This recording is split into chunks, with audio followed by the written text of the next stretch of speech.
नमस्कार साथियों, एक बार से फिर आपका मैं हमारे लाइव क्लासेस प्लेटफॉर्म के ऊपर तहे दिल से स्वागत करता हूं। तो आज हम हमारी मॉडर्न हिस्ट्री का जो सीरीज है वो कंटिन्यू चल रही है। इसके साथ साथ हम क्या है, हमारी जो मिडोरियन हिस्ट्री है, क्योंकि जैसा हमने अपने प्रीवियस लेक्चर में देखा कि भारत के इतिहास को 3 कालखंडों में बांटा जाता है। उन 3 कालखंडों में क्या है, प्राचीन इतिहास आता है, मध्यकालीन आता है और आधुनिक आता है। तो हम आज क्या पढ़ रहे हैं, आज हम शुरू करेंगे साथ के साथ मध्यकालीन को। और मध्यकालीन में उस कड़ी को पहले उठा रहे हैं जिसका सीधा लेना देना क्या है, आधुनिक इतिहास से होगा। क्योंकि आज हम पढ़ेंगे मुगलों को। किसको? मुगल काल। मुगल काल या मुगल वंश को आज हम मुगल डायनेस्टी को पढ़ना शुरू कर रहे हैं। तो जब मुगल डायनेस्टी को पढ़ेंगे या मुगल वंश को पढ़ेंगे तो हमें क्या है, क्योंकि जिस समय ये भारत में आ रहे हैं उस समय विदेशी आक्रमण भी भारत में होने लगेंगे। विदेशी आक्रमण का मेरा मतलब यहां पे यूरोपियों के आगमन से है। देखिए उदाहरण से बताता हूं, 1526 में बाबर भारत के अंदर या दिल्ली के ऊपर अपना राज स्थापित करता है, जबकि 1498 में क्या है, पुर्तगाली भारत के अंदर आ चुके होते हैं। ठीक है ना। तो इसी मॉडर्न हिस्ट्री की थोड़ी सी समझ को और बनाने के लिए हम क्या है, मुगल वंश को शुरू करने जा रहे हैं। ओके, तो चलिए शुरू करते हैं हम अपनी मुगल वंश की सीरीज को। तो आप जल्दी जल्दी लाइक, कमेंट और शेयर करना शुरू कर दीजिए। तो हम शुरू करते हैं मुगल वंश को। देखिए, यदि मुगलों की बात की जाए तो भारत के अंदर सबसे प्रभावशाली जो वंश रहा वो रहा मुगल वंश। ठीक है ना। देखिए, मुगल वंश के बाद भारत की राजनीति में, क्योंकि मॉडर्न हिस्ट्री की सीरीज हमारी चल रही है तो राजनीति को समझना बड़ा आवश्यक है। तो राजनीतिक, आर्थिक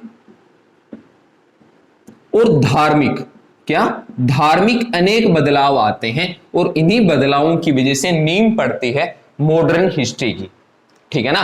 देखिए, अंग्रेज जब भारत में आएंगे तो सारा कानूनी खेल होने वाला है। जैसा आपने अब तक 1857 की क्रांति तक हम पढ़ा चुके हैं। जिसने नहीं पढ़ा है वो हमारे चैनल के ऊपर जाके देख सकता है, प्ले लिस्ट के अंदर सारा का सारा मटेरियल अवेलेबल है।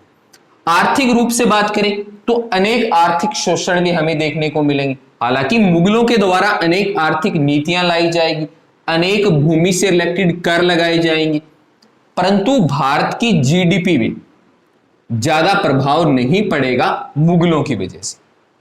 ठीक है ना। जबकि धार्मिक की बात करेंगे तो खास रूप से जिक्र आएगा 2 राजाओं का, एक अकबर का जिक्र करेंगे और दूसरा जिक्र हम किसका करेंगे, औरंगजेब का यहां पे जिक्र करेंगे, क्योंकि इन दोनों का संबंध सीधे रूप से धार्मिक नीतियों से रहेगा।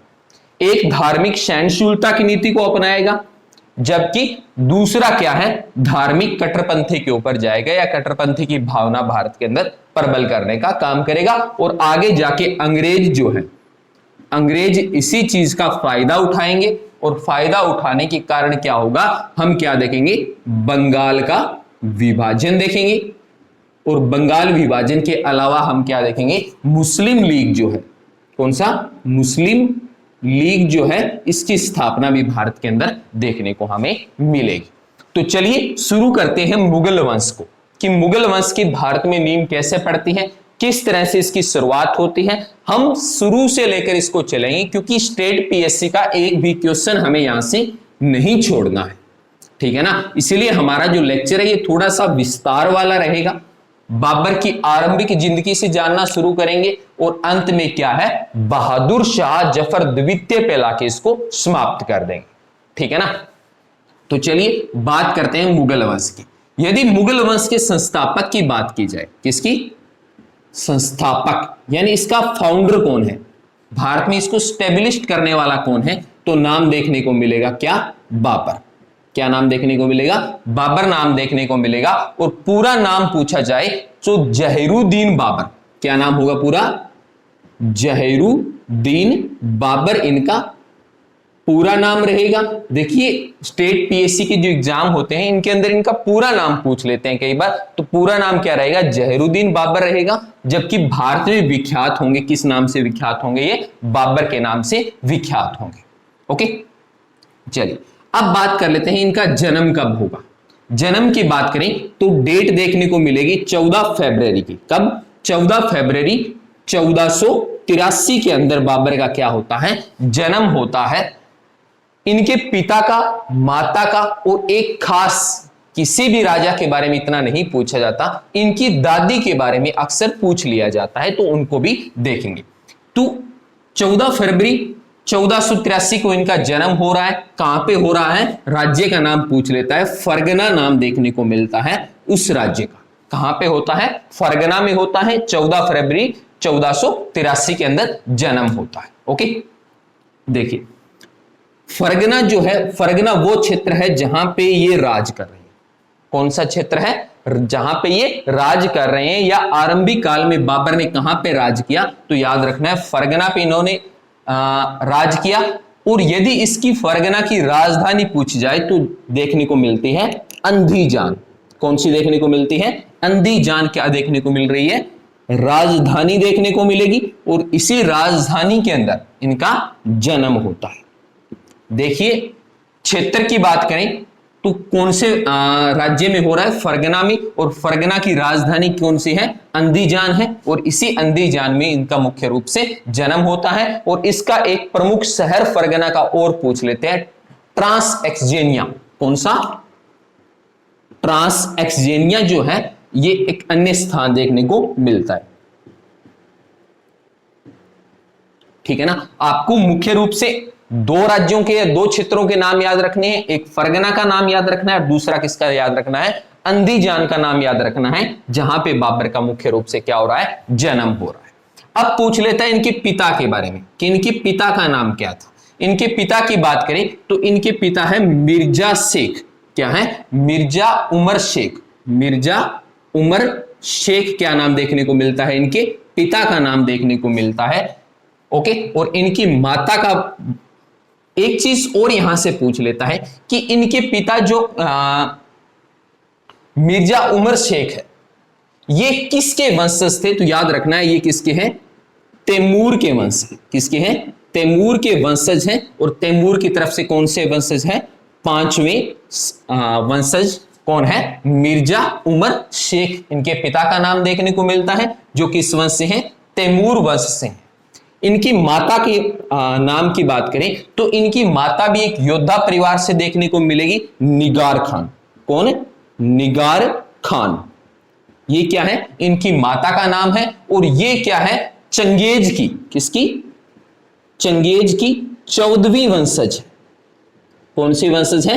14वीं वंशज है। ये दो बातें बड़ी महत्वपूर्ण है इनके बारे में याद रखने वाली, कि इनके पिता का नाम क्या है? मिर्जा उमर शेख। और ये किससे हैं? तैमूर के 5वें वंशज हैं। जबकि इनकी माता क्या है? निगार खान, जो कि चंगेज की कौन सी वंशज है? 14वीं वंशज है। देखिए जब हम मिडोरियन हिस्ट्री को पढ़ते हैं तो उस टाइम हमें क्या है? तैमूर के आक्रमण भी भारत में देखने को मिलते हैं, और चंगेज के आक्रमण भी भारत में देखने को मिलते हैं। और हमें पता है दोनों के दोनों अच्छी योद्धा वंशीय प्रजातियां रही है, जिन्होंने भारत के ऊपर अनेक आक्रमण किए, अनेक जीत दर्ज की। इसी वजह से क्या है? बाबर जो है ये खून की तरफ से देखा जाए या खून के आधार पे, ब्लड पे देखा जाए, तो ये जन्म जात क्या है? एक अच्छे योद्धा के रूप में उभरे थे। ओके, एक इनके पिता की मृत्यु की डेट पूछ लेता है कई बार, 8 जून। कब? 8 जून 1498 में क्या होती है? इनकी मृत्यु हो जाती है। कब होती है इनकी मृत्यु? 8 जून 1498 में किसकी मृत्यु हो जाती है? मिर्जा उमर शेख की मृत्यु हो जाती है। और याद रखना मिर्जा इनकी क्या है? उपाधि का नाम। क्या नाम है? उपाधि का नाम है। बाबर के आरंभिक काल में बाबर भी अपने नाम के आगे मिर्जा लगाया करता था, मिर्जा बाबर जहरुद्दीन। ठीक है ना? हालांकि बाद में ये क्या होंगे? अपनी उपाधि को त्याग देंगे। कब? जब ये काबुल के ऊपर अपना आक्रमण करेंगे और काबुल पे क्या कर लेंगे? अधिकार कर लेंगे। ओके, तो इनकी माता तक याद रखना है। एक इनके नाना का नाम याद रख लेना। किसका? नाना का। देखिए नाना का नाम इसलिए याद रखना है क्योंकि चंगेज खान की तरफ से हैं यूनिस खान। कौन है? यूनिस खान कौन है? इनके नाना है। और एक इनकी दादी। कौन है? दादी। देखिए दादी का नाम जो है वो है दौलगत एहसान बेगम। क्या है? दौलगत एहसान बेगम। और देखिए वास्तव में ये क्या है? एहसान करने वाली लेडीज है, क्योंकि बाबर को अगर गद्दी पे कोई बिठाएगा तो बैठाने वाली कौन है? इनकी दादी है, जिनका नाम क्या है? दौलगत एहसान बेगम। क्या है? इनकी दादी का नाम देखने को मिलता है, जो क्या काम करेगी? इनके पिता मिर्जा उमर शेख की मृत्यु के बाद इनको गद्दी पे बैठाने का काम करेगी। यहां तक इनके परिवार के बारे में क्लियर।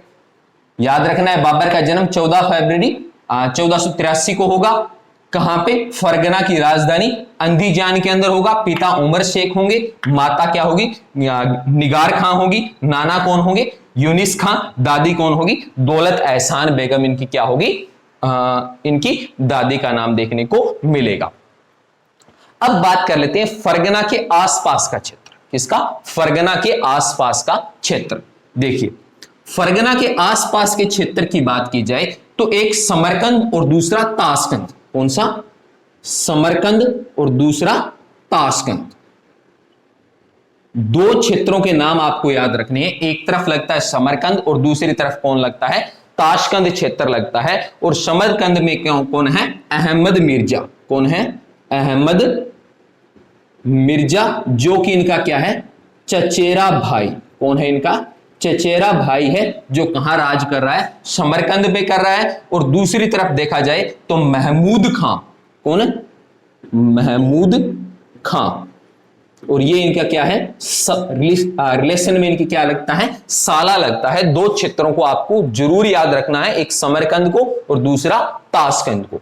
समरकंद पे कौन है? अहमद मिर्जा, जो कि इनका चचेरा भाई है, वो राज कर रहा है। जबकि ताशकंद पे कौन है? अहमद खां राज कर रहा है, जो क्या इनका रिलेशन में इनके साला लगता है।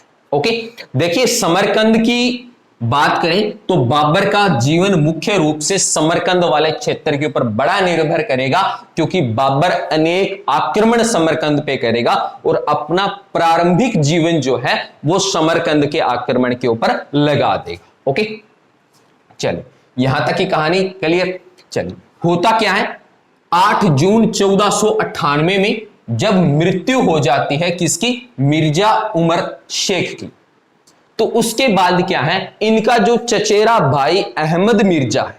कौन है? इनका जो चचेरा भाई अहमद मिर्जा है, ये क्या कहता है कि फरगना की गद्दी पे कौन बैठेगा? मैं बैठूंगा। जबकि इनकी जो दादी है दौलगत एहसान बेगम, ये क्या कहती है कि बाबर का मिर्जा उमर शेख का बड़ा लड़का बाबर क्या है? इस गद्दी के योग्य है और उसी को इस पे क्या बैठा देना चाहिए।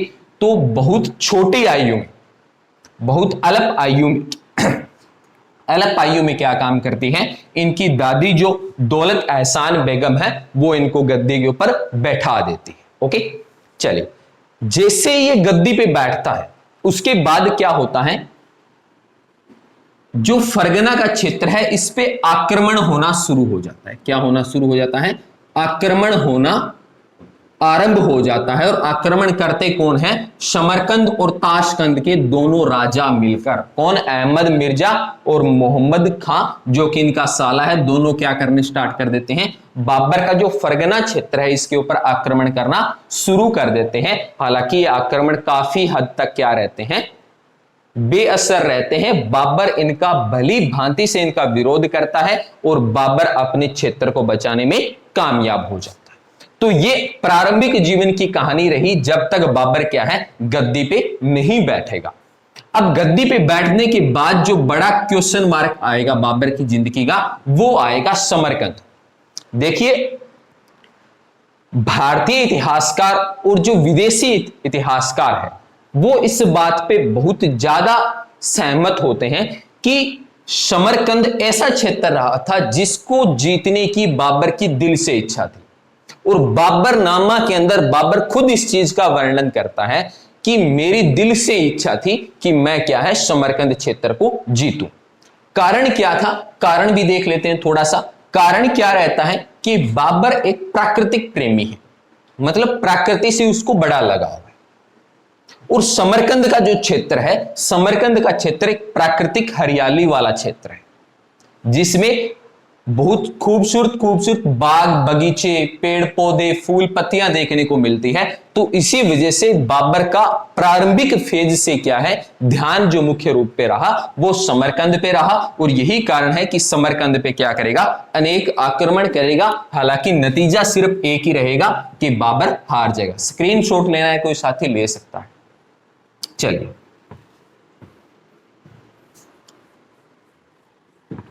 देखिए, आज के हम पहले लेक्चर के अंदर हम आज बाबर के भारत आगमन तक का जिक्र करेंगे। भारत में होने वाले जो युद्ध है, चाहे वो चंदेरी का युद्ध हो, चाहे वो घाघरा का युद्ध हो, चाहे वो खानवा का हो, चाहे वो महत्वपूर्ण या निर्णायक युद्ध पानीपत का युद्ध रहा हो, इन सारे युद्ध के बारे में हम अगले लेक्चर के अंदर देखने का काम करेंगे। तो चलिए शुरू करते हैं।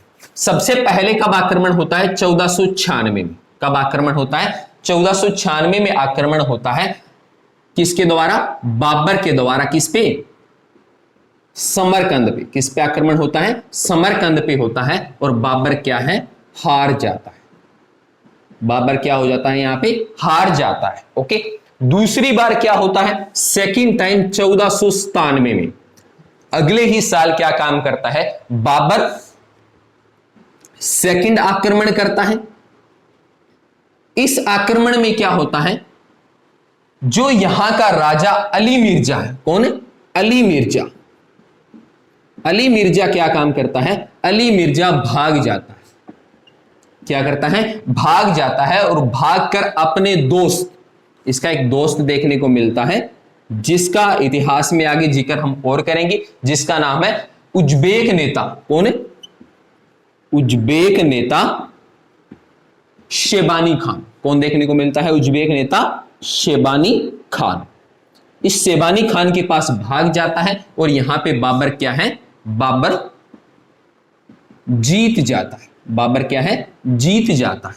जबकि अली मिर्जा हार जाता है। हारने के बाद अपने दोस्त उज्बेक नेता शेबानी खान के पास चला जाता है, और वापस क्या काम करता है, यही दोस्त कौन, उज्बेक नेता शेबानी खान किसकी मदद करता है, अली मिर्जा की मदद करता है। और परिणाम क्या रहता है, 1497 में अंत में आते आते क्या है, बाबर समरकंद को हार जाता है। किसको, समरकंद को हार जाता है। देखिए, पहले जीतता है, पहला आक्रमण 96 में करता है, बाबर असफल रहता है, हार जाता है। दूसरा 1497 में करता है, जिसमें क्या है, अली मिर्जा को यहां से भागना पड़ता है, अपने दोस्त उज्बेक नेता शेबानी खान के पास चला जाता है। उज्बेक क्षेत्र का नाम, उज्बेक क्या है, यहां पे क्षेत्र का नाम है। ओके, शेबानी खान के पास चला जाता है। शेबानी खान क्या है, वापिस 1497 में मदद करता है, किसकी, अपने दोस्त अली मिर्जा की। बाबर पे आक्रमण कर देता है, और बाबर क्या है, हार जाता है। और हारने के बाद बाबर कहां है, खोजंदा की जो पहाड़ियां हैं, कौन सी, खोजंता की, जो खोजंता की पहाड़ियां, यहां पे भाग जाता है। कहां भाग जाता है, खोजंता की पहाड़ियां। और ये खोजंता की पहाड़ियां जो हिंदकुश पर्वतमाला है, कौन सी, हिंदकुश। हिंदकुश जो पर्वतमाला है, इस पर्वतमाला के अंदर देखने को मिलता है कौन सी पहाड़ी, खोजंदा की पहाड़ियां। और इन्हीं खोजंदा की पहाड़ियों में बाबर भाग जाता है। ठीक है ना। भागने के बाद क्या काम करता है, इस हिंदकुश पर्वतमाला के अंदर अपनी सेना को इकट्ठा करता है। सेना को क्या करता है, इकट्ठा करता है, और वापस से क्या है, समरकंद के ऊपर आक्रमण करने की रणनीति बनाना शुरू करता है। ठीक है ना। बहुत बड़ा योगदान है भारत पे आक्रमण करने का इस हिंदकुश पर्वतमाला का। थोड़ा सा हम आगे अध्याय में बढ़ेंगे, तब जिक्र करेंगे कि इसका महत्वपूर्ण योगदान कैसे रहता है। तो सेना को इकट्ठा करता है, और सेना को इकट्ठा करने के बाद क्या है, 1498 में फिर आक्रमण करता है। कहां पे, समरकंद पे फिर आक्रमण करता है, और आक्रमण में क्या है, ये जीत जाता है। यहां पे क्या है, वापस से बाबर जीत जाता है, और एक बार फिर से समरकंद का क्षेत्र किसके अधीन आ जाता है, बाबर के अधीन आ जाता है। परंतु ये राज को ज्यादा समय बरकरार नहीं रख पाया और यही कारण है कि 1500 में क्या है, बाबर फिर हार जाता है, फिर हार जाता है। देखिए बाबर लगातार, जब समरकंद का जिक्र आएगा तो बाबर हारता रहेगा, जीतता रहेगा, हारता रहेगा, जीतता रहेगा। यह सिलसिला बाबर की जिंदगी में न समाप्त होने वाले सिलसिलों में से एक था। ठीक है ना। देखिए अब तक भी हमने देख लिया कितनी बार बाबर समरकंद पे आक्रमण कर चुका है। ठीक है ना। इस बात से अनुमान लगा सकते हैं कि अकेला प्रकृति के लिए या प्राकृतिक सौंदर्य के लिए आक्रमण किया गया तो बाबर कितना बड़ा प्राकृतिक प्रेमी रहा होगा। ठीक है ना। और ये मुगल वंश का वो राजा है जो महज 11 साल की आयु से युद्ध लड़ना शुरू करता है और अंत में भारत सरजमी के ऊपर लड़ते लड़ते कुर्बान हो जाता है। ठीक है ना। चलिए 1500 में क्या है, बाबर फिर से हार जाता है। तो अब बाबर सोचता है कि लगातार जो समरकंद का राजा है अली, वो क्या कर रहा है, अपने दोस्त शेबानी खान की मदद ले रहा है। और शेबानी खान युद्ध नीति में बड़ा निपुण था। कूटनीति की बात करें तो शेबानी खान की कूटनीति बहुत ज्यादा देखने को मिलती है। एक युद्ध नीति का नाम आता है तुलगुमा। कौन सी? तुलगुमा। तुलगुमा जो युद्ध नीति है, इस युद्ध नीति में निपुण जो था वो शेबानी खान था। और एक प्रश्न यहां पे स्टेट पीएससी ने पूछा था कि बाबर ने तुलगुमा युद्ध नीति किससे सीखी थी, तो जिक्र आता है किसका, उज्बेक के नेता शेबानी खान का आता है। युद्ध के दौरान तुलगुमा युद्ध नीति इन्होंने इन्हीं से सीखी थी। और भारत में इसका प्रयोग कब होगा, जब पानीपत का युद्ध होगा। कौन सा युद्ध होगा? पानीपत का युद्ध होगा। उस युद्ध में क्या है, बाबर द्वारा तुलगुमा युद्ध नीति का प्रयोग किया जाएगा। ओके, इनके जो मुख्य तोपची है उनके ऊपर भी आएंगे। कौन से? हम अली की बात करेंगे जो कि किस तरह के तोपची थे और इनके युद्ध में तोप का प्रयोग करने का जो श्रेय जाता है इनके तोपची और इस युद्ध नीति जो कि इन्होंने शेबानी खान द्वारा सीखी थी। ओके, चलिए यहां तक का डाटा क्लियर। चलिए आगे चलिए। देखिए मुख्य रूप से देखा जाए तो स्टेट पीएससी बाबर के प्रारंभिक फेज में, दो फेज में बाबर को पढ़ते हैं, एक भारत आक्रमण से पहले और एक भारत आक्रमण के बाद। ठीक है ना। और बाबर की जिंदगी से आज तक जो सवाल आते हैं वो युद्ध से संबंधित आते हैं या जो पहले इनके परिवार से संबंधित हमने जो डाटा डिस्कशन किया उसी से रिलेटेड प्रश्न आते हैं। इससे बाहर आज तक प्रश्न नहीं आया है। ओके, चलिए अब बात करते हैं 1501 की। देखिए 83 में जन्म हो रहा है और 1500 तक 17 साल की आयु तक अनेक युद्ध बाबर लड़ चुका है, खास करके समरकंद को लेके और अपने क्षेत्र फरगना को बचाने के लिए भी लड़ चुका है। ठीक है ना। और एक खास बात साथियों कि जब ये फरगना को समरकंद को हारता है तो समरकंद के साथ साथ क्या है, ये बाद में फरगना क्षेत्र को भी हार जाता है। और हार की वजह से इसको क्या है, जो खोजंदा की पहाड़ियां हिंदकुश पर्वतमाला में देखने को मिलती है वहां पे भाग जाता है। अब बात करते हैं 1501 की। देखिए 1501 में क्या होता है, समरकंद पे फिर आक्रमण होता है। इस पे समरकंद पे फिर से आक्रमण होता है। इस बार कौन है, एक तरफ शेबानी खान है, मुख्य रूप से कौन देखने को मिलेगा, शेबानी खान देखने को मिलेगा, क्योंकि शेबानी खान क्या है, वो मुख्य राजा है जिसको हराना बड़ा जरूरी है। ओके, देखिए वैसे देखा जाए तो अहमद मिर्जा के बाद जो अली मिर्जा गद्दी पे बैठते हैं वो यहां पे और लड़ते हैं। कौन? अली मिर्जा। ठीक है ना, अली मिर्जा और लड़ते हैं, परंतु मुख्य जो नायक की भूमिका में रहेंगे वो कौन रहेंगे, शेबानी खान रहेंगे। और दूसरी तरफ कौन रहेगा, वर्सेस बाबर यहां पे युद्ध लड़ने का काम करेगा। ओके, बाबर क्या काम करता है, बाबर यहां पे मदद लेता है दूसरे राजाओं से। ठीक है ना, दूसरे राजाओं से कुछ मदद लेता है और बाबर क्या है, यहां पे जीत जाता है। बाबर क्या करता है, जीत जाता है। ठीक है ना। तो 1501 का युद्ध कौन जीतता है, बाबर जीत जाता है। और सामने कौन लड़ता है, शेबानी खान लड़ता है। और इस युद्ध के अंदर पूर्ण रूप से बाबर तुलगुमा कौन सी? तुलगुमा युद्ध नीति को सीख जाता है। ठीक है ना? तो देखिए पूर्ण रूप से कब सीखेगा? जब 1501 के अंदर समरकंद का अगला आक्रमण ये करने का काम करेगा। ओके, अब देखिए अब क्या होता है कि बाबर ज्यादा समय तक इस जीत को भी बरकरार नहीं रख पाता और आगे जाके फिर से क्या है, बाबर हार जाता है। बाबर क्या है, फिर से हार जाता है और हारने के बाद फिर कहां जाता है ये? फिर जाता है वापिस खोजंदा की पहाड़ियां। कहां पे? खोजंदा की पहाड़ियों में। ठीक है ना? इन्हीं खोजंदा की पहाड़ियों में कुछ दिन बिताने के बाद 1504, कब? 1504 में बाबर कहां आक्रमण करता है? काबुल पे आक्रमण करता है। कहां आक्रमण करता है? काबुल पे आक्रमण करता है। और बाबरनामा में कहा गया है, या बाबरनामा में बाबर लिखता है कि महज 10 दिन में, कितने दिन में? महज 10 दिन में क्या है, बाबर काबुल को जीत लेता है। कितने दिन में जीत हासिल करता है? महज 10 दिन में, 1504 में। ये डेट बड़ी इंपॉर्टेंट है, सीधी की सीधी छपती है एग्जाम में, तो ये आपको जरूर याद रखना। कब आक्रमण होता है? 1504 में होता है। काबुल को महज 10 दिन में जीत लेता है। और 1507 में मिर्जा की जो उपाधि होती है, कौन सी? मिर्जा की उपाधि, इस उपाधि को त्याग देता है। ओके, और त्यागने के बाद क्या है?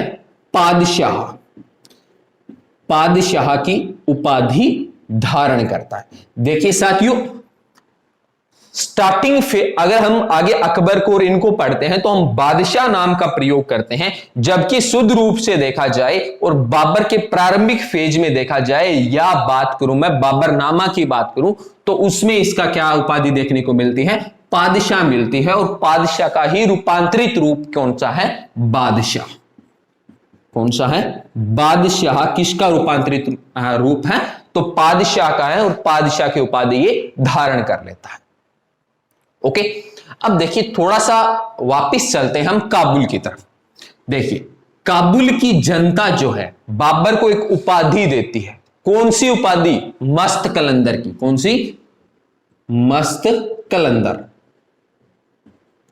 देखिए ये उपाधि बड़ी इंपॉर्टेंट है बाबर के नाम से। ये स्टेट पीएससी ने पूछा है, और कई जो लोकल बोर्ड एग्जाम्स होते हैं एचएससी का या एसएससी ने भी इस क्वेश्चन को पूछा है कि मस्त कलंदर की उपाधि किस राजा को दी जाती है। तो याद रखना है, मस्त कलंदर की जो उपाधि है किसको दी जाती है? बाबर को दी जाती है। और देने वाले कौन होते हैं? यहां पे काबुल की जनता यहां पे ये उपाधि देने का काम करती है। ओके, देखिए बात आती है कि इनको मस्त कलंदर की उपाधि क्यों दी गई थी। देखिए कारण जान लेते हैं थोड़ा सा। इनको मस्त कलंदर की उपाधि देने का कारण क्या था कि बाबर जब काबुल पे आक्रमण करता है तो काबुल की जनता बाबर का साथ देती है। काबुल की जनता किसका साथ देती है? बाबर का साथ देती है। और उस वजह से बाबर महज 10 दिन में क्या काम करता है? काबुल को जीत लेता है। और जीतने के बाद इतना लगाव यहां की जनता के प्रति बाबर में पैदा हो जाता है कि बाबर ने जब भी कहीं आक्रमण किया, चाहे वो उसने दूसरे पंजाब से लगते या सिंध वाले क्षेत्र पे आक्रमण किया हो, चाहे उसने भारत सरजमी पे आक्रमण किया हो, तो आक्रमण के बाद जितनी धन संपदा लूटी जाती थी वो धन संपदा सारी काबुल के चौराहे पे लाके डाल देता था बाबर। और जनता को बोलता था जिसको जितने धन की आवश्यकता है वो उस धन को उठा के ले जा सकता है। और उनके इसी दरिया दिली की वजह से इनको यहां की जनता क्या बोलती थी? मस्त कलंदर बोलती थी। और ये क्वेश्चन छपता है अनेक बार कि मस्त कलंदर की उपाधि किसने धारण की है? तो याद रखना है मस्त कलंदर की उपाधि बाबर ने धारण की थी। ओके, तो ये क्या थी? बाबर के काबुल आक्रमण तक की कहानी थी। अब क्या होता है? इसी दौरान 6 मार्च 1508, कब? 6 मार्च 1508 भारत की राजनीति का एक नया अध्याय करने वाला कौन? महम बेगम। कौन? महम बेगम। महम बेगम जो कि इनकी कौन सी पत्नी थी? याद रखना है तीसरी पत्नी थी, थर्ड पत्नी थी। ओके, इनकी कोख से हुमायूं, कौन, हुमायूं का क्या होता है, जन्म होता है। तो हुमायूं का जन्म जरूर याद रखना है, 6 मार्च 1508 को। इनकी माता का नाम क्या देखने को मिलेगा, महम बेगम देखने को मिलेगा। और इनकी कोख से किसका जन्म होता है, हुमायूं का जन्म होता है। ओके, इनके जन्म के बाद 1508 में, कब, 1508 में कंधार का जो क्षेत्र है, कौन सा, कंधार, जो कि पाकिस्तान में लगता क्षेत्र है, कंधार पे आक्रमण करता है। और इस आक्रमण में बाबर की क्या होती है, जीत होती है। और बाबर क्या है, जीत जाता है। ठीक है ना। इस आक्रमण तक क्या है, बाबर के मन में एक बात फिर से घर करने लगी थी कि क्यों न दोबारा समरकंद पे आक्रमण किया जाए, क्योंकि अब मैं काबुल को भी जीत चुका हूं, अब कंधार को भी जीत चुका हूं, मेरे पास अच्छी खासी सेना है। और दूसरी तरफ क्या है, शेबानी खान बिल्कुल कमजोर हो चुका है। तो इसी चीज का फायदा उठा के अगला आक्रमण बाबर कहां करेगा, वापस समरकंद के क्षेत्र के ऊपर करने वाला है। और ये जो आक्रमण होगा ये होगा 1510 में। और 1510 के आक्रमण के बाद मुख्य रूप से बाबर समरकंद की तरफ पलट के नहीं देखेगा और लगातार इसके आक्रमण फिर कहां देखने को मिलेंगे, भारतीय सरजमी की तरफ देखने को मिलेंगे। चाहे वो पंजाब का क्षेत्र रहेगा, चाहे वो पानीपत की बात करेंगे, या हम घाघरा, खनवा या चंदेरी के युद्ध की बात करेंगे। तो चलिए देख लेते हैं 1510 का समय कब देखने को मिलेगा, 1510 का देखने को मिलेगा। ईरान का एक राजा है, किसका राजा है, ईरान का राजा, जिसका नाम देखने को मिलता है इस्माइल खान। कौन, शाह इस्माइल। ये जो ईरान का राजा शाह इस्माइल है, ये क्या काम करता है, बाबर का साथ देता है। किसका, बाबर का साथ देता है। ठीक है ना। और दूसरी तरफ कौन होंगे, वापिस समरकंद, कौन होगा, समरकंद इनके सामने फिर होगा। इस बार बाबर के साथ कौन है, ईरान का राजा शाह इस्माइल क्या है, यहां पे युद्ध लड़ने वाला है। ओके, और समरकंद की तरफ से कौन लड़ेगा साथ में, जो उज्बेक के नेता है, कौन है, उज्बेक नेता यहां पे समरकंद की तरफ से लड़ेंगे। और इस युद्ध में क्या होगा, बाबर की क्या हो जाएगी, जीत हो जाएगी। क्या हो जाएगी, जीत हो जाएगी। यानी कि 1510 में क्या है, बाबर ईरान के राजा की मदद से समरकंद पे आक्रमण करता है। और इस युद्ध में समरकंद का साथ कौन देता है, उज्बेक के नेता साथ देते हैं। परंतु जो ईरान का राजा है इसकी शक्ति काफी ज्यादा है और यही कारण है कि बाबर यहां पे जीत जाता है। अब बात आती है कि ईरान का राजा साथ क्यों देता है, तो यहां होती है एक धार्मिक संधि। क्या होती है, धार्मिक संधि। धार्मिक संधि के तहत यह कहा जाता है कि जो सिया धर्म है, कौन सा, सिया। देखिए इस्लाम दो भागों में बंटा हुआ है, एक सिया और एक सुन्नी। ठीक है ना। बाबर क्या है, सुन्नी धर्म का उपासक है, सुन्नी धर्म को मानने वाला है, जबकि जो ईरान का जो राजा है वो सिया धर्म को मानने वाला है। जबकि समरकंद की जो जनता है ये कौन सी है, सुन्ना, सुन्ना धर्म या सुन्ना इस्लाम को मानने वाली है। तो जब बाबर इस संधि के तहत युद्ध कर लेता है, युद्ध जीत जाता है, तो युद्ध जीतने के बाद क्या होता है, बाबर को ईरान का राजा याद दिलवाता है कि आपने वादा किया था कि आप धर्म का वहां पे प्रचार करेंगे। और जब वहां पे धर्म का प्रचार होने लगता है तो आम जनता, कहां की, आम जो जनता है वो किसका विरोध करती है, यहां पे बाबर का। देखिए धर्म एक ऐसा भारतीय अध्याय है जो राजनीति में सीधे रूप से प्रभाव डालता है। तो यहां जब सुन्ना धर्म का प्रचार होता है तो आम जनता बाबर का विरोध करती है। और इसी विरोध की वजह से क्या होता है, 1511 में, कब, 1511 में जो समरकंद है, कौन, समरकंद का जो क्षेत्र है, बाबर हार जाता है। बाबर क्या कर जाता है, हार जाता है। और हार जाने के बाद क्या है, बाबर को फिर से भागना पड़ता है। कहां पे, अब भागना पड़ेगा इसको वापिस खोजंदा की पहाड़ियों में। कहां पे? खोजंदा की पहाड़ियों में, ठीक है ना। और इन खोजंदा की पहाड़ियों में इस बार इसके साथ एक बड़ी अजीब घटना घटती है। वो अजीब घटना क्या घटती है कि इनको 111 साल, कितने?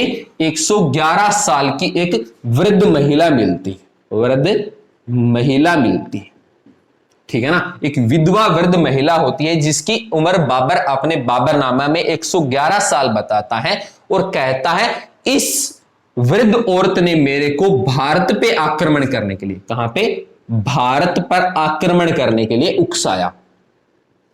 उकसाया किस तरह से कि इस वृद्ध महिला ने बताया कि आपके जो वंशज तैमूर थे उनका किसी समय में भारत पे राज हुआ करता था, जबकि आपकी माता के जो वंशज चंगेज खां के थे उन्होंने भी भारत पे आक्रमण किया और उन्होंने भारत पे क्या किया था, यानी कि चंगेज ने और तैमूर ने भारत पे जीत हासिल की थी। इसीलिए आपको भी कहां प्रयास करना चाहिए? आपको भी भारत के ऊपर जीत हासिल करने के लिए प्रयत्न करना चाहिए। और इसी प्रयत्न के एवज में क्या है, अब इसके बाद बाबर का ध्यान कहां रहेगा?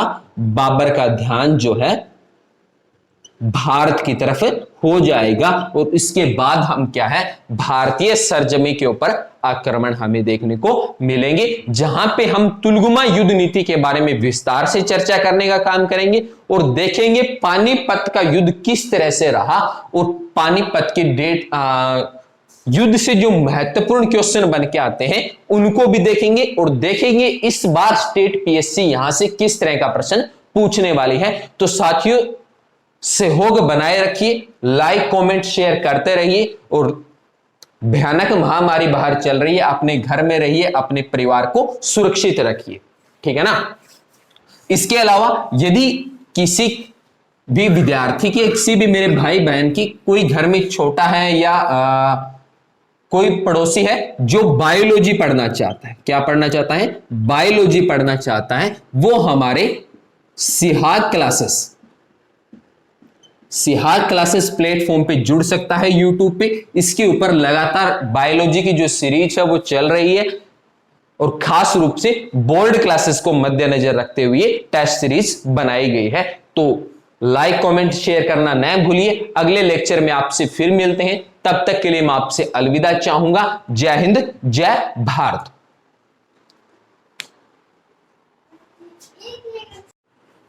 नमस्कार साथियों, एक बार से फिर आपका हमारे लाइव क्लासेस प्लेटफॉर्म के ऊपर तहे दिल से स्वागत है। तो चलिए साथियों, हम अपनी जो मिडोरियन हिस्ट्री की जो सीरीज चल रही थी जिसमें हम बाबर को स्टडी कर रहे थे, क्या कर रहे थे? बाबर को स्टडी कर रहे थे, बाबर के बारे में पढ़ रहे थे।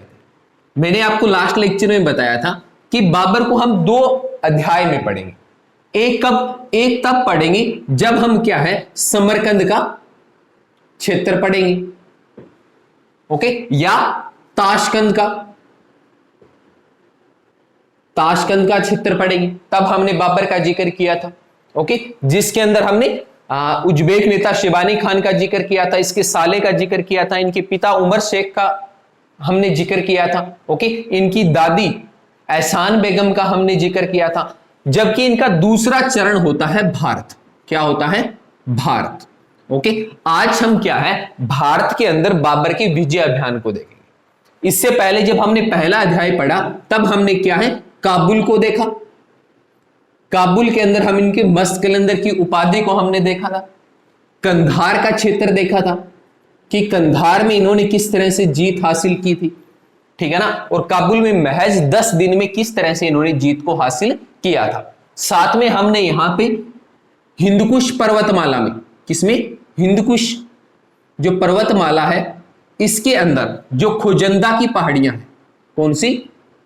खोजंदा की पहाड़ियां, इनके अंदर बाबर के रोल को पढ़ा था। हमने यहां पे 111 साल की वृद्ध औरत का जिक्र किया था जिसने इसको बाबर को भारत में विजय अभियान जारी करने की सीख दी थी, ठीक है ना। ये महत्वपूर्ण कड़ियां हम अब तक पढ़ चुके हैं।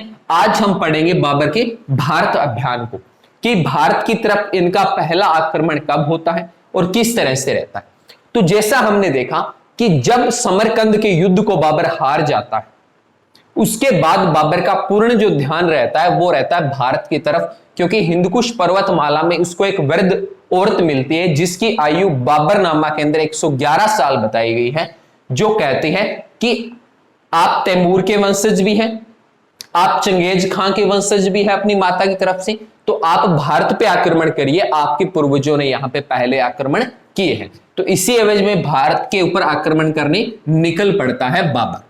और भारत विजय अभियान की बात करें तो 5 चरण में, कितने चरण में, 5 चरण में या 5 स्टेप के ऊपर क्या होगा, भारत के ऊपर इनका कब्जा होगा। यदि पहले स्टेप की बात करें तो कब होगा, 1519 में। कब, 1519 में। ये क्या है, बाजोर पे आक्रमण करेंगे। कहां पे, बाजोर पे आक्रमण करेंगे और बाजोर को क्या है, जीत लेंगे, ठीक है ना। और इसी बाजोर पे पहली बार तोप का प्रयोग ये करेंगे। पहली बार किसका प्रयोग होगा, तोप का प्रयोग होगा। कब, जब ये बाजोर के ऊपर आक्रमण करेंगे और उस समय उस्ताद अली, कौन, उस्ताद अली इनके तोपची देखने को मिलेंगे, जो इनके तोप चलाने का काम करेंगे और नेतृत्व करेंगे, ठीक है ना। जब ये बाजोर की तरफ बढ़ रहे होते तो रास्ते में एक क्षेत्र लगता है भेरा। कौन सा, भेरा। तो बाजोर पे जाते वक्त ये भेरा पर भी आक्रमण करते हैं और आक्रमण के बाद क्या है, इन दोनों क्षेत्रों को बाबर द्वारा क्या कर लिया जाता है, जीत लिया जाता है।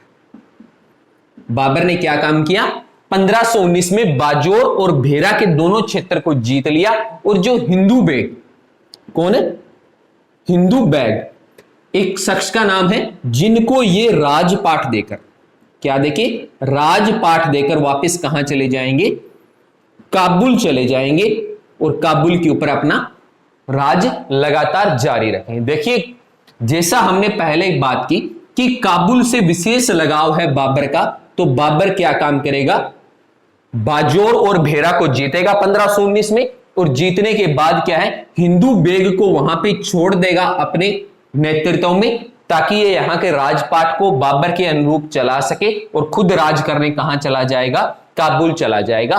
तो ये प्रथम चरण था जब बाबर ने भारत के ऊपर आक्रमण किया। ओके, 1519 में, कब, 1519 में, इसी सन में पेशावर पे आक्रमण करता है। कहां पे, पेशावर पे आक्रमण करता है। और ये पेशावर आज के टाइम कहां है, आज के टाइम आपको पाकिस्तान में देखने को मिलेगा। आक्रमण करता है और यहां पर भी बाबर की क्या होती है, जीत हो जाती है, जीत हो जाती है। देखिए, बाबर लगातार समरकंद के युद्ध हारता है, पर याद रखना है जब बाबर भारत सरजमी पे युद्ध आक्रमण करेगा तो एक बयाना के युद्ध को छोड़कर, देखिए ल्यूसेंट जैसी किताब को उठाओगे, बयाना का जिक्र नहीं मिलता, जबकि बड़े इतिहासकारों की किताब को उठाओगे तो बयाना का जिक्र मिलेगा। जिक्र करेंगे बयाना का जब हम 1527 के आसपास चले जाएंगे। ओके, तो पेशावर पे आक्रमण करता है और करने के बाद इसको क्या कर लेता है, जीत लेता है। यहां एक जाति है यूसुफ जई, कौन सी, यूसुफ जई जाति है। इस जाति का यहां पे बाबर क्या करता है, दमन करता है। देखिए, इस जाति को जरूर याद रखना है। पेशावर में कौन सी आज भी ये जाति पाई जाती है, कौन सी, यूसुफ जई। आपने नोबेल प्राइज विजेता यूसुफ मलाला का नाम सुना होगा। वो यूसुफ मलाला क्या है, यूसुफ जई जाति की लड़की है, जिनको की शांति के लिए नोबेल पुरस्कार दिया गया। तो ये दूसरा इनका जो अभियान रहता है या दूसरा चरण रहता है वो रहता है 1519 का। कहां पे, पेशावर पे रहता है, और पेशावर पे क्या होता है, इनका अधिकार हो जाता है। ओके, अब बात कर लेते हैं इनके तीसरे स्टेप की। तो तीसरा रहता है 1520 में। कब रहता है, 1520 में। वापिस कहां पे, बाजोर और भेरा पे। कहां पे, बाजोर और भेरा पे फिर से आक्रमण करता है। देखिए, होता क्या है, जब ये 1519 में बाजोर और भेरा को जीतता है और हिंदू बेग को यहां पे राजपाट देके खुद काबुल चला जाता है, तो उसके बाद हिंदू बेग इनके खिलाफ बगावत कर देता है, अपने आप को स्वतंत्र करने की कोशिश करता है। और इसी एवज में दोबारा 1520 में क्या होता है, बाबर द्वारा बाजोर और भेरा पे आक्रमण कर दिया जाता है, और आक्रमण करने के बाद इसको क्या कर लिया जाता है, फिर से जीत लिया जाता है। किसके द्वारा? बाबर द्वारा जीत लिया जाता है और वापस फिर कहां चला जाता है? काबुल चला जाता है। देखिए काबुल विशेष भूमिका रखता है बाबर के जीवन में। तो ये तीसरा स्टेप था जब दोबारा बाबर ने बाजोर और भेड़ा पे आक्रमण किया और बाबर ने इसको जीत लिया था। अब बात कर लेते हैं इनकी चौथे स्टेप। चौथा स्टेप रहेगा पंजाब का क्षेत्र। कौन सा? पंजाब। क्योंकि धीरे धीरे पेशावर, बाजोर ऐसे होता हुआ ये दिल्ली तक पहुंचेगा। ये नहीं है कि अचानक से पानीपत के युद्ध में मैदान में प्रकट हो गया और युद्ध शुरू हो गया, नहीं।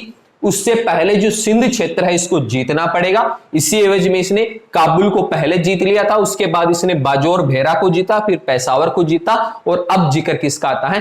पंजाब का आता है। और पंजाब में क्या है? पंजाब का जब युद्ध होगा तो सामने दीपालपुर, कौन सा? दीपालपुर का गवर्नर देखने को मिलेगा जिसका नाम है आलम खां। क्या नाम है? आलम खां। ये दीपालपुर का गवर्नर है, जबकि पंजाब के अंदर मुख्य रूप से राज कौन कर रहा है? दौलत खां। कौन है? दौलत खां लोधी यहां पे राज कर रहा है। इब्राहिम लोधी का संबंधी है। कौन? दौलत खां। दौलत खां का एक पुत्र है जिसका नाम आपको जरूर याद रखना है, दिलावर। क्या नाम है? दिलावर। दिलावर क्या है? पुत्र है किसका? दौलत खां का। देखिए कहानी किस तरह शुरू होती है कि पंजाब के क्षेत्र को अधिकार में लेना चाहता है दीपालपुर का जो आलम खां है, जबकि पंजाब का जो गवर्नर दौलत खां है वो इनके अधीन नहीं होने देना चाहता। वो पूर्ण जो राज है वो अपने अधिकार में रखना चाहता है और कहीं ना कहीं ये इब्राहिम लोदी से बहुत ज्यादा जलन महसूस करता था, परंतु इसके पास इतनी शक्ति नहीं थी कि सीधे रूप से टक्कर ले सके। इसलिए क्या काम करता है? अपने पुत्र जो इनका दिलावर खान, इनका जो पुत्र है, कौन है? दिलावर खान, इसको भेजता है बाबर के पास। किसके पास भेजता है? बाबर के पास भेजता है और कहता है कि आप बाबर को बुला के लेके आइए कि वो भारत पे आक्रमण करे। और जब बाबर भारत पे आक्रमण करेगा उस समय जो दिलावर खां है और जो दौलत खां है ये दोनों किसका साथ देंगे? बाबर का साथ देंगे। और आप ऐसे करना, आलम खां को हरा देना और हराने के बाद जो पंजाब का क्षेत्र है इसके ऊपर आपका राज स्थापित हो जाएगा। पर होगा क्या कि राज यहां पे बाबर का होगा। राज किसका होगा? बाबर का होगा। पर यहां पे गद्दी पे कौन बैठेगा? गद्दी पे बैठेगा दौलत खां। मतलब बाबर के नेतृत्व में जो यहां पे शासन कौन करेगा? दौलत खां करेगा। इस तरह की संधि होती है पंजाब के युद्ध के दौरान और बाबर दिलावर खां की बात मानकर पंजाब पे चढ़ाई कर देता है। रास्ते में कई जगह इनको रोकने का प्रयत्न भी किया जाता है, परंतु बाबर की बढ़ती सेना और खास रूप से इनके तोप के प्रयोग ने इनको अलग थलग करके रख दिया था, एक अलग शक्ति के रूप में उभारा। और उस वजह से इन्होंने क्या कर दिया? पंजाब क्षेत्र के ऊपर भी क्या कर लिया? अपना राज स्थापित कर लिया। यह है बाबर के पहले 4 चरण या पहले 4 स्टेप जो भारत की तरफ इसको बढ़ाते हुए लेके आ रहे हैं। अब बात करेंगे उस 5वें चरण की जिससे सीधे रूप से क्वेश्चन छपता है एचएससी में भी, एसएससी में भी और स्टेट पीएससी में भी अनेक बार, जहां से सीधा प्रश्न छपा है वो है पानीपत का युद्ध। कौन सा? पानीपत का युद्ध सीधे रूप से छपा है। तो पानीपत के युद्ध के बारे में हमें थोड़ा सा जानना पड़ेगा कि पानीपत का युद्ध कैसे हुआ था, क्या क्या यहां पे चीजें रही थी, उन चीजों को जानना बड़ा ही जरूरी है।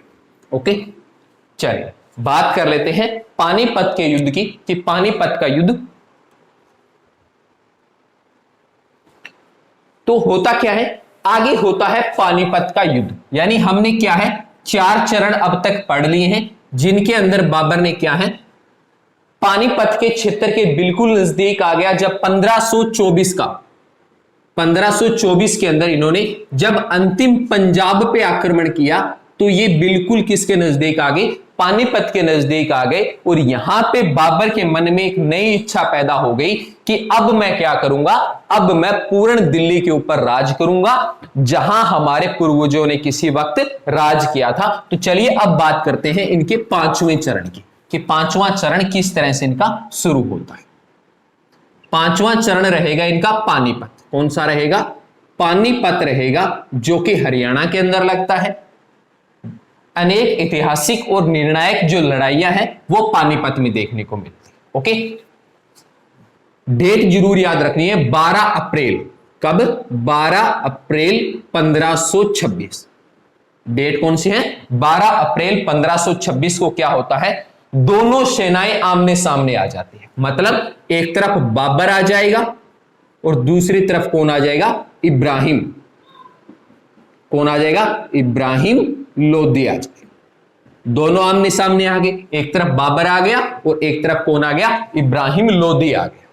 दोनों आमने सामने आके खड़े हो गए किस मैदान में? पानीपत के मैदान में। किस मैदान में है? पानीपत के मैदान में। ठीक है ना। एक बात और बता दूं कि बाबर की खास बात क्या रही है कि बाबर हमेशा अपने युद्ध का मैदान खुद चुनता था। मतलब उसको कहां पे युद्ध लड़ना है इस बात का निर्णय कौन करता था? बाबर खुद करता था। और यही कारण है कि पानीपत के मैदान को भी किसने चुना था? बाबर ने चुना था। और चुनने का बड़ा कारण क्या था कि पानीपत का जो क्षेत्र है ये बिल्कुल समतल क्षेत्र है, यहां पे आसानी से युद्ध लड़ा जा सकता है। ओके, चलिए अब 12 अप्रैल, कुछ सोच रहे हो सर 12 अप्रैल तो डेट नहीं है पानीपत की युद्ध की, तो बिल्कुल नहीं है। मैंने क्या कहा? 12 अप्रैल 1526 को क्या हो गए थे? ये आमने सामने हो गए थे। आमने सामने आके खड़े हो गए, युद्ध आरंभ नहीं हुआ। ठीक है ना। होता क्या है, 8 दिन बाद, 8 दिन बाद, लगभग 8 दिन तक दोनों सेनाएं आमने सामने खड़ी रहती है। 20 अप्रैल, कब? 20 अप्रैल की रात, 20 अप्रैल की रात को क्या काम करता है? बाबर लगभग 7-8 हजार सैनिकों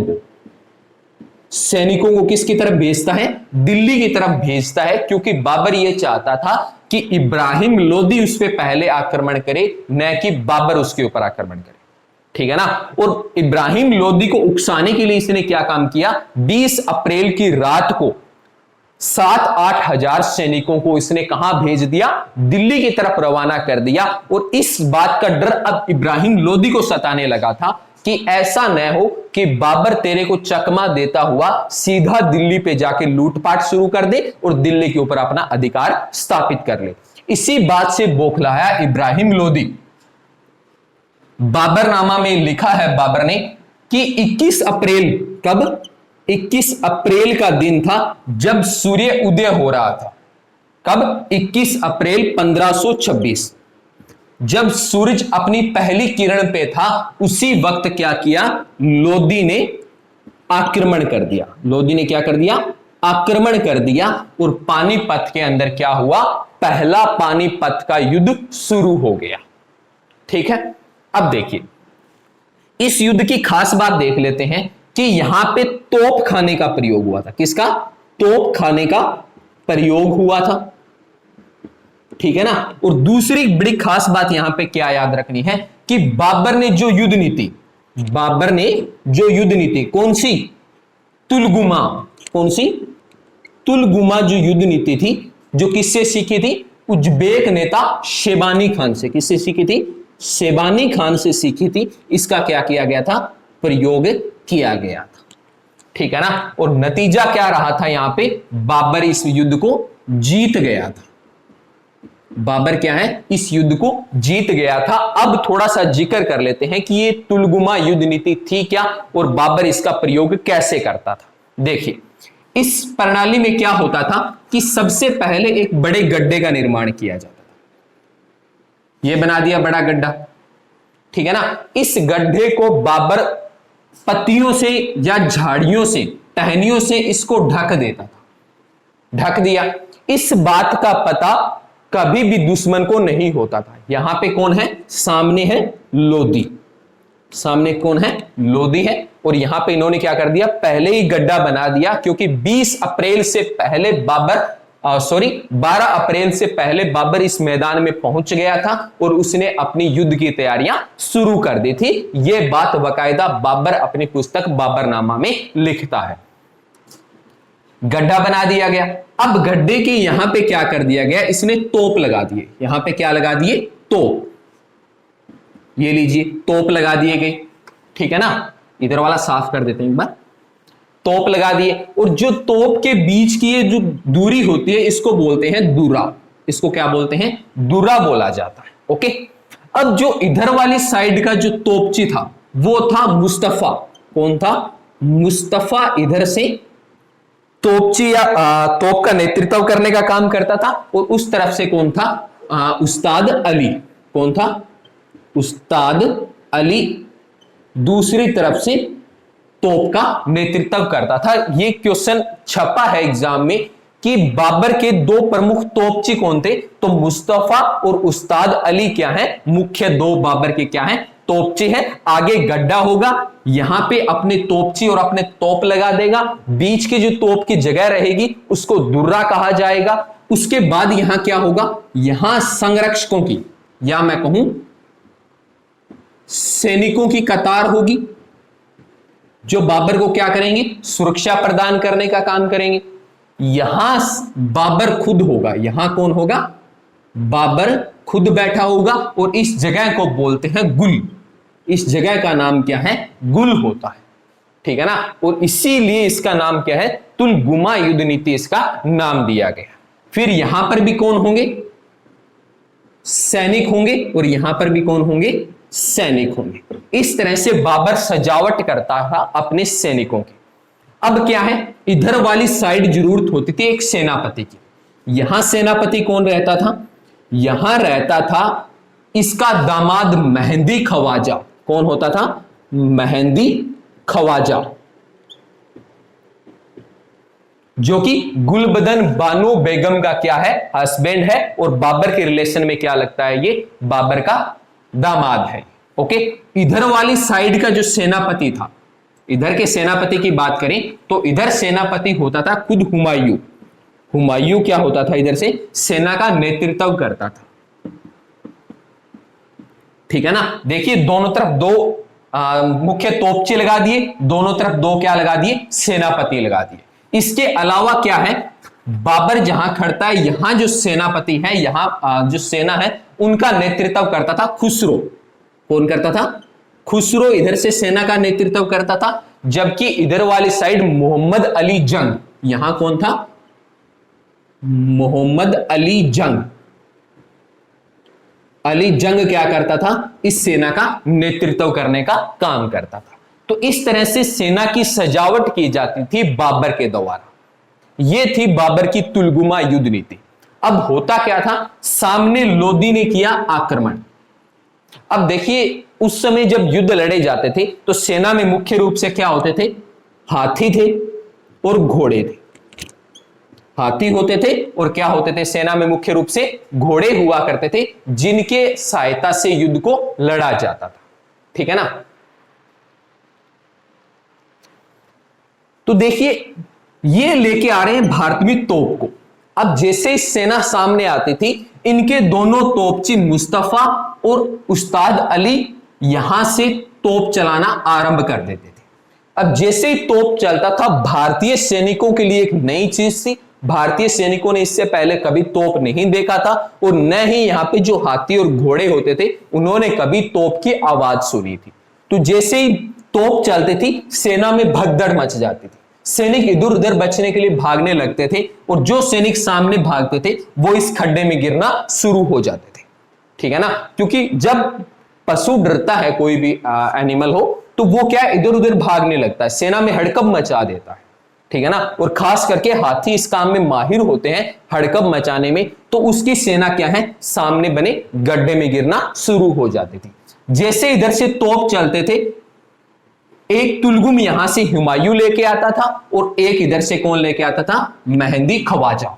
दोनों तरफ से क्या करते थे? आक्रमण कर देते थे अपनी विरोधी सेना पे। अब सेना को इधर से घेर लिया, सामने गड्ढा, और सामने से क्या चल रही है? तोपें चल रही है। ठीक है ना, अब होता क्या था? एक प्रश्न सच और यहां से पूछा गया है कि जो तोपों की सजावट थी ये किस विधि से होती थी? एसएससी ने क्वेश्चन पूछा था कि इन तोपों की सजावट किस विधि से होती थी? तो याद रखना है उस्मानिया। कौन सी? उस्मानिया जो टेक्नोलॉजी है, इसके आधार पर तोपों की सजावट होती थी। इन तोपों के टायर नहीं लगे होते थे। ओके, अब हुमायूं और मेहंदी ख्वाजा पूरी शक्ति के साथ दुश्मनों के ऊपर आक्रमण कर देते थे, और जैसे इनको लगता था इनमें थोड़ी थकावट आ रही है, उसी वक्त दूसरा तुलगम लेके आता था। इधर से खुसरो लेके आता था और उधर से कौन लेके आता था, मोहम्मद अली जंग अगला तुलगम लेके आता था। और ये क्या काम करते थे, फिर इनके ऊपर आक्रमण करते थे। ऐसे में क्या है, बाबर उस सेना को चारों तरफ से घेर लेता था और पूरी शक्ति के साथ अपने दुश्मन को निस्ता नाबूद करने के लिए तैयार रहता था। एक प्रश्न यहां से पूछा है कि किस भारतीय राजा ने यहां पे लोदियों का साथ दिया था या इब्राहिम लोदी का साथ दिया था, तो याद रखना है ग्वालियर नरेश। कौन से, ग्वालियर नरेश, जो विक्रमजीत है, कौन, विक्रमाजीत जो है, इन्होंने क्या दिया था, इनका साथ दिया था। और ये युद्ध मैदान में मरने वाले पहले राजा हैं।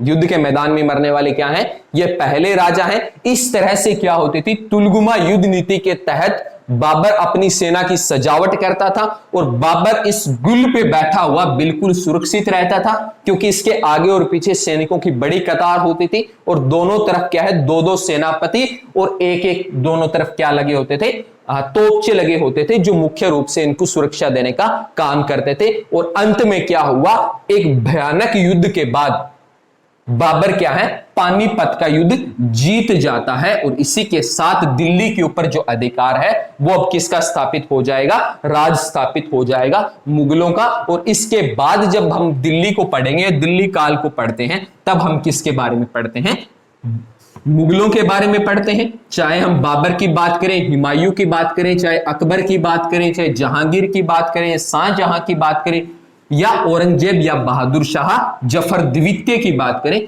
तो अनेक बड़े प्रतापी राजा हमें इस वंश से देखने को मिलेंगे। तो यह था बाबर की तुलगुमा युद्ध नीति का नतीजा। ठीक है ना। देखिए, मैंने आपको पूरी डिटेल में समझा दिया है कि तुलगुमा युद्ध नीति किस तरह से चलाई जाती थी और यह तुलगुम इसमें क्या होता था। उसके बाद जिक्र करते हैं, देखिए पांचवां चरण हमारा चल रहा है। पांचवें चरण के अंदर हमें 4-5 युद्ध देखने पड़ते हैं। फिर होता है बयाना का युद्ध। कौन सा, बयाना का युद्ध। बयाना जो जगह है, यह है करंट में देखा जाए तो जो भरतपुर है राजस्थान का, इस क्षेत्र में लगता है क्या, बयाना। इतिहासकार बताते हैं ये सितंबर या अक्टूबर 1526 की बात है। 1526 की डेट बताते हैं, सितंबर अक्टूबर के। एग्जैक्ट इसका टाइम पीरियड इतना नहीं पता। हालांकि जो छोटी किताबें हैं, ल्यूसेंट जैसी किताब है, उसके अंदर बयाना के इस युद्ध का कोई वर्णन नहीं मिलता। हालांकि जो बड़े इतिहासकार हैं वो क्या है, बयाना के युद्ध के अंदर युद्ध का वर्णन करते हैं। एक तरफ होंगे राणा सांगा, एक तरफ कौन होंगे, राणा सांगा होंगे, और दूसरी तरफ कौन होगा, यहां पे बाबर होंगे। देखिए यहां सीधे रूप से टक्कर राजपूतों से ली जा रही है, और राजपूतों का इतिहास भारत की गौरव गाथा को बयां करता है। तो राणा सांगा के सब जब बयाना का युद्ध होता है, हालांकि कुछ इतिहासकार इसको महज एक झड़प बताते हैं, जबकि शुद्ध रूप से देखा जाए तो यह भारतीय वीरों की वीर गाथा का वर्णन करने वाला एक निर्णायक युद्ध के रूप में उभरा था। कौन सा, बयाना का युद्ध। डेट याद रख लेना, सितंबर अक्टूबर 1526 के अंदर, यानी जिस साल बाबर पानीपत का युद्ध लड़ता है उसी साल कौन सा होता है, बयाना का युद्ध होता है। और इस युद्ध में राणा सांगा जीत जाते हैं।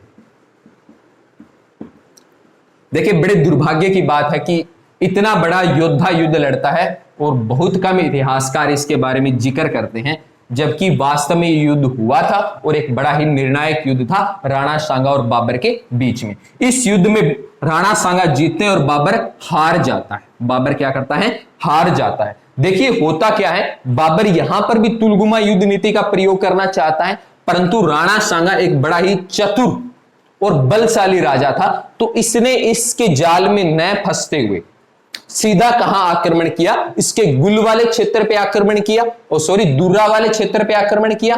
और इनके जो तोप होते थे, देखिए तोपों के टायर नहीं लगे होते थे, सीधा तोप को जमीन पे रखा जाता था। बाबर तोप को टुकड़ों में लेके आता था और युद्ध के मैदान में उसको असेंबल करने का काम करता था। ठीक है ना।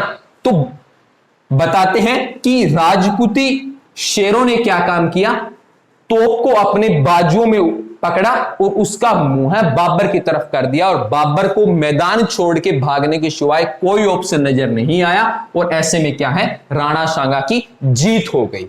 परंतु यह जीत लंबे समय तक नहीं चल पाई और फिर क्या होता है, खनवा का युद्ध 16 मार्च, कब, 16 मार्च 1527। कौन सा युद्ध, खानवा या खनवा, देखिए खनवा भी बोलते हैं इसको, खानवा भी बोलते हैं, खनवा या खानवा का युद्ध जो कि रूपागढ़ के पास है। कहां पे है ये, रूपागढ़। करंट लोकेशन देखी जाए तो रूपागढ़ के पास देखने को मिलता है खानवा या खनवा का क्षेत्र जो देखने को मिलता है। वापिस कौन होंगे, एक तरफ राणा सांगा होंगे और दूसरी तरफ कौन होंगे, वर्सेस बाबर होंगे। अगर प्रश्न इस तरह से छपे कि किस युद्ध में तोपों के टायर लगा दिए गए थे, तो याद रखना खनवा के युद्ध में तोपों के टायर लगाने का काम हुआ था, ठीक है ना। उससे पहले तोप जरूर प्रयोग हो रहे हैं, परंतु टायर कहां लगेंगे, खनवा के या खानवा के युद्ध के दौरान लगेंगे, जो कि राणा सांगा और बाबर के बीच में होगा। और इस युद्ध में पहली बार बाबर ने जिहाद का नारा दिया था। किसका नारा दिया था, जिहाद का नारा दिया था। और कभी भी शराब न पीने का प्रण लिया था। क्या, कभी भी शराब न पीने का प्रण लिया था। देखिए इससे पहले देखिए बाबर खुद बाबरनामा में कह रहा है कि मैंने इसके बाद शराब नहीं पी, मतलब इसका मतलब यह हुआ कि बाबर पहले शराब पीता था, ठीक है ना। और दूसरी बात देखिए, जिहाद का नारा दिया। देखिए जिहाद का मतलब समझिए, यहां पे जिहाद का नारा देना बाबर की कूटनीति को दर्शाता है कि बाबर देखिए एक हिंदू राजाओं के खिलाफ ये युद्ध अभियान चला रहा है और अपने सैनिकों में एक नई ऊर्जा देने के लिए इन्होंने क्या है, जिहाद का नारा दिया और सैनिकों को कहा जो इस युद्ध में वीर गति को प्राप्त होगा उसको सीधा जन्नत नसीब होगी। और जब किसी भी सैनिक को या किसी भी व्यक्ति को धर्म के एवज में लेकर जाया जाता है तो वो अपना बेस्ट करने का काम करता है। और ऐसा यहां पर भी हुआ जब जिहाद का नारा बाबर ने दिया, कौन से में, खनवा या खानवा के युद्ध में। तो ऐसे में क्या है, राणा सांगा हार गए और बाबर क्या है, जीत गए। जबकि ऊपर वाला बयाना का युद्ध कौन जीतता है, राणा सांगा जीतते हैं। इस युद्ध का कोई जिक्र नहीं करते, बहुत कम इतिहासकार इस पे आते हैं, परंतु खनवा या खानवा के युद्ध में जरूर आते हैं। और यदि आप स्टेट पीएससी की तैयारी करें तो आपको यह याद रखना बड़ा जरूरी हो जाता है, क्योंकि स्टेट पीएससी में जो आंकड़े लिए जाते हैं वो बड़े इतिहासकारों के लिए जाते हैं। तो ऐसे में क्या है, आपको दोनों चीजें याद रखनी है। 30 जनवरी 1528, कौन सी डेट याद रखनी है आपको, 30 जनवरी 1528। इस दिन क्या है, राणा सांगा की मृत्यु हो जाती है, वीर गति को ये प्राप्त हो जाते हैं। तो इस तरह से युद्ध कौन सा होता है, एक बयाना का युद्ध होता है और दूसरा कौन सा होता है, खनवा या खानवा का युद्ध आपको देखने को मिलता है। इसके बाद बात करते हैं चंदेरी का युद्ध। कौन सा युद्ध, चंदेरी का युद्ध, जो कि भारतीय सरजमी पे देखा जाए बयाना के युद्ध को छोड़ दें तो ये तीसरा युद्ध रहेगा जो कि पानीपत के युद्ध के समेत होगा। तो चलिए अब बात कर लेते हैं अगले चंदेरी के युद्ध की, जो कि मध्य प्रदेश में। कौन सा युद्ध, चंदेरी का युद्ध। चंदेरी की करंट लोकेशन देखी जाए तो एमपी या मध्य प्रदेश के अंदर इस लोकेशन को देखा जाता है। डेट याद रखनी है 29 जनवरी, कब, 29 जनवरी 1528। देखिए लगातार बाबर युद्ध कर रहा है, 26 में लड़ रहा है, 26 में 2 युद्ध कर रहा है, 27 में लड़ रहा है, 28 में फिर चंदेरी का युद्ध लड़ रहा है। इस बार सामने कौन होगा, मेदिनी राय। मेदिनी राय सामने होंगे और इनके सामने कौन होंगे, बाबर होंगे। कौन होंगे, बाबर होंगे। और इस युद्ध में भी क्या होते हैं, मेदिनी राय की हार होती है, बाबर जीत जाता है, यह बात जरूर याद रखनी है। और एक प्रश्न यहां से स्टेट पीएससी पूछती है कि वो कौन सा युद्ध है जिसको बाबर ने सबसे ज्यादा क्रूरता से लड़ा था। तो सबसे क्रूरता से कौन सा युद्ध लड़ा था, चंदेरी का युद्ध लड़ा था। इसमें राजपूतों के सरों का ढेर लगा दिया था, ठीक है ना। और इस युद्ध के बाद कौन सी उपाधि धारण करता है, याद रखना है, गाजी की उपाधि। कौन सी उपाधि, गाजी की उपाधि धारण करता है। कौन? बाबर। किस युद्ध के बाद? चंदेरी के युद्ध के बाद मेदिनी राय हार जाता है। डेट याद रखने हैं 29 जनवरी 1528। और अब बात करते हैं अंतिम युद्ध की, जो कौन सा है? घाघरा का युद्ध, या जो कि घाघरा जो कि नदी है, घाघरा या घाघरा का युद्ध जो कि 2 मई, कब? 2 मई 1529। कब लड़ा जाएगा? 2 मई 1529 को लड़ा जाएगा नुसरत खां के खिलाफ। नुसरत खां लोधी एक तरफ होगा और वर्सेस लड़ने वाला कौन होगा? बाबर होगा। और पूछा जाए पानी पे लड़े जाने वाला युद्ध कौन सा है, तो याद रखना है घाघरा का युद्ध कौन सा है? पानी पे लड़े जाने वाला युद्ध है। और इस युद्ध में भी परिणाम वही रहता है, बाबर जीत जाता है, नुसरत खान हार जाता है। और इसी के साथ क्या है? बाबर का ये अंतिम युद्ध होता है। देखिए कई बार प्रश्न ऐसे पूछता है बाबर का अंतिम युद्ध कौन सा था, तो याद रखना है घाघरा का युद्ध था, जो कि नुसरत खान के विरुद्ध लड़ा गया था। कब? 2 मई 1529 को बाबर की इसमें जीत हुई थी। और इसके बाद डेट आती है 26 दिसंबर 1523। याद क्या रखनी है? 26 दिसंबर 1523। इस दिन बाबर की क्या हो जाती है? मृत्यु हो जाती है। और इनको क्या है? आगरा के आराम बाग में आराम करने के लिए दफना दिया जाता है। जबकि इनकी वसीयत को 2 दिन बाद यानी 28 दिसंबर हुमायूं द्वारा पढ़ी जाती है। तब बाबर अपनी अंतिम इच्छा के रूप में लिखता है कि मेरी अंतिम इच्छा यह है कि मुझे काबुल में दफनाया जाए। कहां पे? काबुल में दफनाया जाए। तो इसलिए बाबर को वापस आराम बाग की कब्र से निकाला जाता है और वापस कहां ले जाते हैं? काबुल ले जाते हैं। तो याद रखना 2 बार दफनाए जाने वाला राजा कौन रहेगा? बाबर रहेगा, जिसको एक बार 26 दिसंबर को आगरा के आराम बाग में दफनाया जाएगा, जबकि दूसरी बार 28 दिसंबर को काबुल के अंदर इनको दफना दिया जाएगा। और इसी के साथ जो अगला राजा बनेगा वो राजा कौन बनेगा? हुमायूं बनेगा। 1-2 इनके बारे में और महत्वपूर्ण बातें जान लेते हैं, ठीक है ना। तो इनका युद्ध क्रम जरूर याद रखना है, क्योंकि इनके युद्ध से ही सीधे रूप से प्रश्न छपता है। अनेक एग्जाम के अंदर सीधे रूप से प्रश्न यहां से छपा है, तो आपको ये चीजें जरूर याद रखना। एक याद रखना है इनके सेनापति का। किसका? सेनापति के बारे में। सेनापति की बात करें तो याद रखना है मीर बाकी। कौन? मीर बाकी, जिन्होंने क्या किया था? जो बाबरी मस्जिद है, बाबरी जो मस्जिद है, इसका निर्माण किसने करवाया था? मीर बाकी ने करवाया था, जो कि इनकी सेनापति है। इसके अलावा मुबियान, कौन सी? मुबियान शैली, मुबियान शैली का भी चलन किसने किया था या प्रचलन? तो इसका श्रेय भी किसको जाता है? भारत में बाबर को जाता है। और बाबर की संतान पूछी जाए तो कितनी संतान है बाबर की? 5 है। सबसे बड़ा कौन है? हुमायूं, कामरान, उसके बाद अस्करी, उसके बाद हिंदाल, और एक लड़की है कौन सी? गुलबदन बानो बेगम। और इनके पति का नाम क्या है? मेहंदी ख्वाजा, जो क्या है? पानीपत के युद्ध में इनके सेनापति के रूप में काम करते हैं। तो ये अध्याय रहा हमारा बाबर का। जितने क्वेश्चन यहां से बाबर के बारे में बनते हैं, हमने एक एक के बारे में डिस्कशन कर लिया है। इससे बाहर बाबर के बारे में कोई क्वेश्चन नहीं जाता। अगले लेक्चर में हम आपसे मिलते हैं हुमायूं के साथ। हुमायूं के जीवन कालखंड को पढ़ेंगे और उनसे आने वाले क्वेश्चंस को जरूर डिस्कशन करेंगे। और इसी के साथ हमारी मॉडर्न हिस्ट्री की जो सीरीज है उसके अंदर हम आज क्या काम करेंगे? 1857 की क्रांति तक हमने सीक्वेंस में पढ़ दिया। और इसके बाद जितनी नीतियां अंग्रेज भारत में लेके आए, चाहे वो शिक्षा नीति रही हो, चाहे वो प्रेस नीति रही हो, चाहे वो आर्थिक नीति रही हो, चाहे वो भूमि सुधार नीति रही हो, इन सारों के ऊपर जिक्र करेंगे। तो आज के लिए इतना ही। आपसे अलविदा चाहूंगा। जय हिंद, जय भारत।